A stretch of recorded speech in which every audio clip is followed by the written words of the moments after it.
If you're working on your business school applications, you may be wondering, how can I impress the MBA admissions committee? Here's 90% of the lesson. Are you ready? Don't try too hard to impress the MBA admissions committee. Should I continue? Okay, I guess I should. Let's talk about what that means, and then let's talk about the remaining 10%. What do I mean when I say don't try too hard? I mean that an admissions officer should never feel that you're trying to please them. So you shouldn't be pushing to get noticed at an admissions event. You shouldn't be flattering them by repeatedly noting that their school is your #1 choice in your essays. You shouldn't be repeating tropes and stereotypes about your target program and then pandering to them in your interview. In not trying too hard, what it really means is that you impress the MBA admissions committee by evincing a vibe of confidence and belonging. Flattery and fawning are signs of desperation. Send a message that you belong. Play it cool. So, what is the other 10%? Well, maybe it's more than 10%, but the other piece of the puzzle is executing on your application as thoroughly and thoughtfully as possible. And to that end, I want to draw your attention to our new asynchronous, highly personalized MBA admissions course, On Track by mbaMission, which will take you through the entire application process and show you how to execute in a way that will indeed impress the admissions committee without that fawning or desperation. Click below to take a less than 5-minute questionnaire and get your customized learning path today. Returning to my core point, I'm sure that you think that high test scores and high GPAs can catch the AdCom's attention, and well, it can help. It isn't the whole story. You really need to stand out and impress, and when you do that, you do the following 5 things.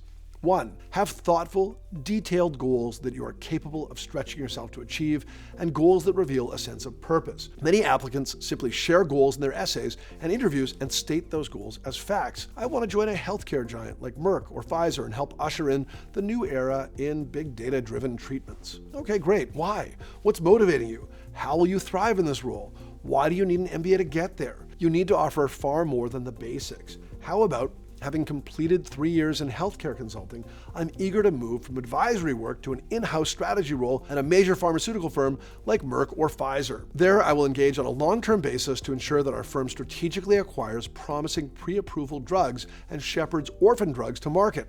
A fulfilling role that will enable me to be more impactful for our company and society. The latter is connected and thoughtful. The AdCom will be impressed by detailed short-term goals. Next, write comprehensive personal statements that show a true plan of attack, that show how you'll maximize your time on campus. This means that you can share which classes you'll take and why, that you know which professional clubs you'll join and the programming within them that you will seek to engage with, that you even know how your program will foster personal growth. You might participate in the Follies, join the hockey team, or learn a language. Basically, an admissions officer is impressed if they can get the sense that you're applying to their program with a real sense of purpose. They're also impressed when your recommendations are detailed, anecdotal, thoughtful, and differentiate you. You may be saying to yourself, but I'm not writing my rec.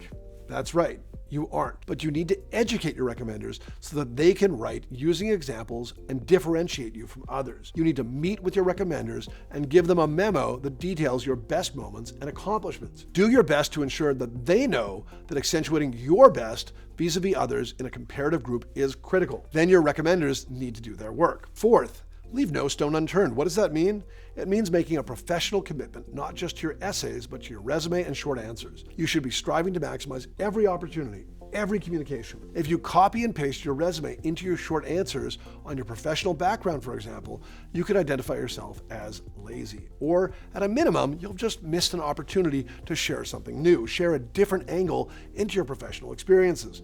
Keep the reader learning with every sentence of your application. Finally, show commitment. To the extent you can, go the extra mile to visit campus, attend online admissions chats or prospective student events. Reveal through your actions that you're invested in your future and that your future is at your target program. Put yourself in the shoes of the admissions committee. If you had the choice of admitting 2 similar candidates, but one took the time to visit campus and one did not, one attended 2 admissions events online and one did not, wouldn't the decision be simple? Make it simple indeed. Make sure that you are the one who has shown your commitment. Okay, so don't try too hard to impress the AdCom.